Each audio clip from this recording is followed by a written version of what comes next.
Bismillahirrahmanirrahim. Assalamualaikum warahmatullahi wabarakatuh. Pertama-tama, marilah kita panjatkan puji serta rasa syukur kita atas kehadirat Allah Subhanahu wa Ta'ala, sehingga pada kesempatan kali ini kita masih bisa melaksanakan aktivitas kita dalam keadaan sehat walafiat. Salawat serta salam marilah kita junjukkan kepada baginda Muhammad SAW yang telah membawa kita dari alam kebodohan menuju alam yang penuh dengan ilmu pengetahuan dan teknologi seperti apa yang kita rasakan saat ini. Sebelumnya itu, perkenalkan, nama saya Sahrul Arafah dengan NIM 50200121100. Adapun tujuan video ini saya buat untuk memenuhi tugas mata kuliah psikologi konseling dengan dosen pengampu Dr. Usman Nur SAG MAG. Adapun judul makalah kami yaitu konsep kesehatan mental dalam konseling, di mana ada beberapa pembahasan. Yang pertama, pengertian dan tujuan kesehatan mental. Yang kedua, fungsi kesehatan mental. Yang ketiga, ciri-ciri mental sehat. Yang keempat, karakteristik mental sehat. Kelima, prinsip-prinsip kesehatan. Yang keenam, macam-macam gangguan jiwa.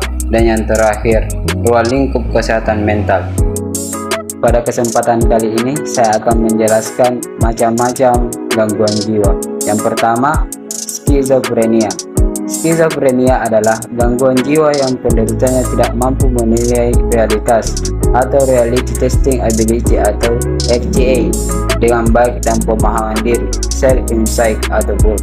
Skizofrenia merupakan penyakit otak yang timbul akibat ketidakseimbangan pada dopamin, yaitu salah satu sel kimia dalam otak. Ia adalah gangguan jiwa psikotik paling lazim dengan ciri hilangnya perasaan afektif atau respon emosional dan menarik diri dari hubungan antar pribadi normal. Seringkali diikuti dengan delusi atau keyakinan yang salah dan halusinasi atau persepsi tanpa ada rangsangan panca indera. Skizofrenia bisa mengenai siapa saja. Data American Psychiatric Association atau APA tahun 1995 menyebutkan 1% populasi penduduk dunia menderita skizofrenia.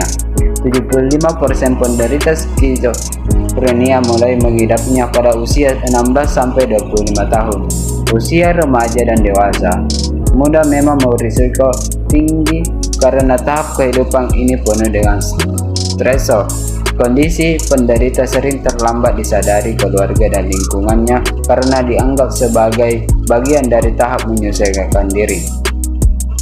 Pengenalan dan intervensi dini berupa obat dan psikososial sangat penting karena semakin lama ia tidak diobati, kemungkinan kambuh semakin sering dan resistensi terhadap upaya terapi semakin kuat.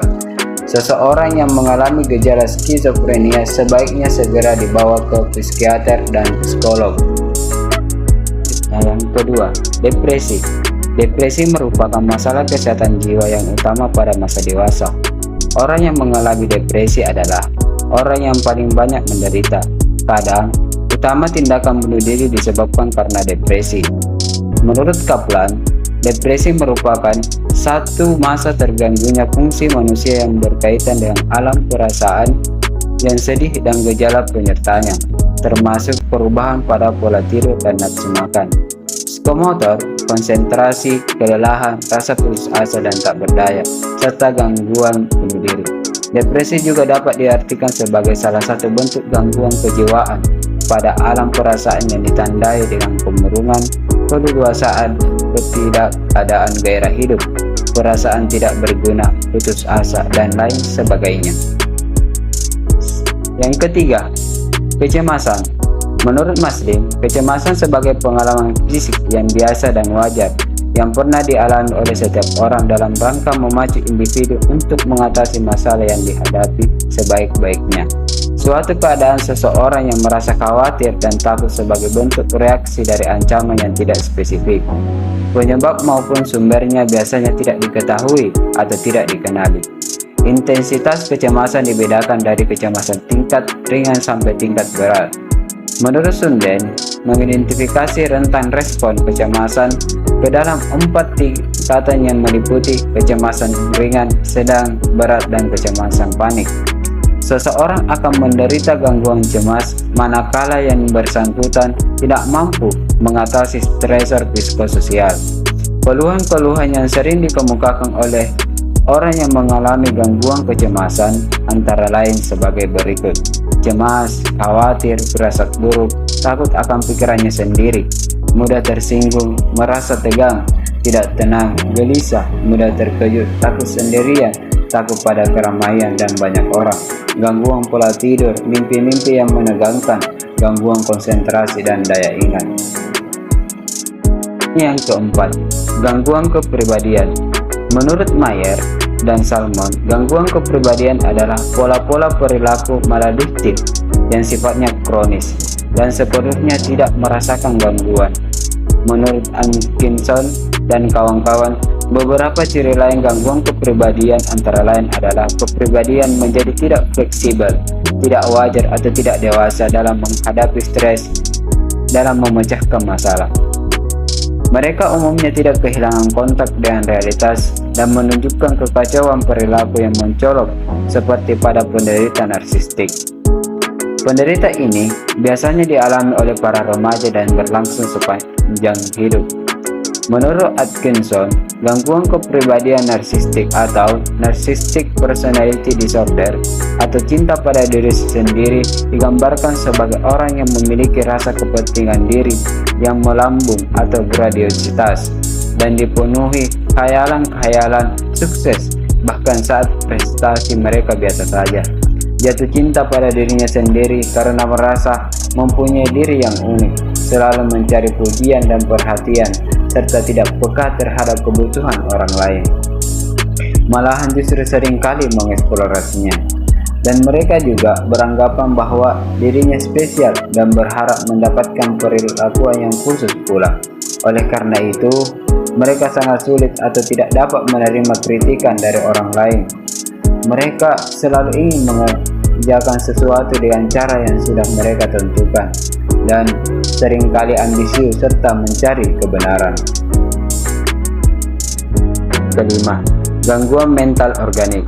Menurut Marimis, gangguan mental organik merupakan gangguan jiwa yang psikotik yang disebabkan oleh gangguan fungsi jaringan otak.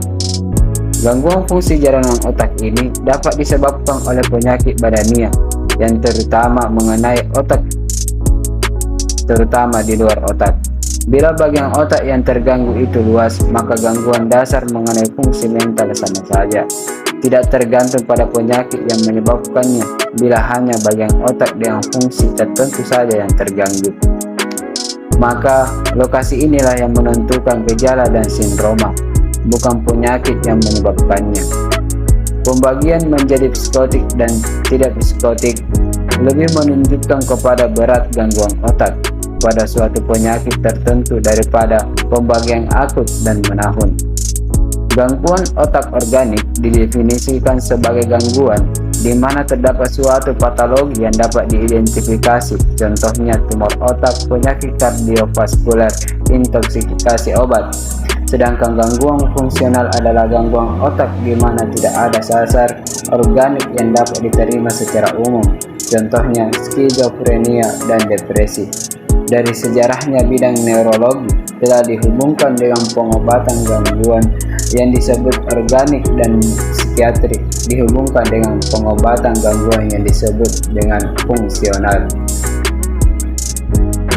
Terakhir yaitu yang keenam, gangguan psikosomatik. Gangguan psikosomatik merupakan komponen psikologis yang diikuti gangguan fungsi badania.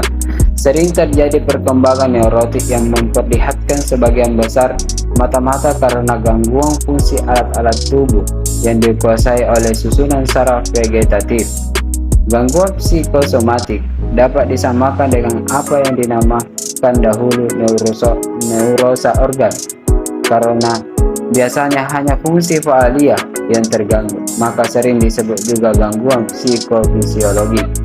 Gangguan psikosomatis adalah faktor psikologis yang merugikan, mempengaruhi kondisi medis pasien.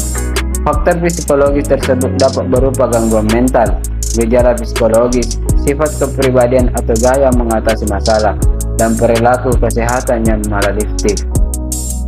Penjelasan dari macam-macam gangguan jiwa. Bila ada kesalahan mohon dimaafkan, bila ada kebenaran itu datangnya dari Allah Subhanahu wa taala. Saya tutup, wabillahi taufiq hidayah. Assalamualaikum warahmatullahi wabarakatuh.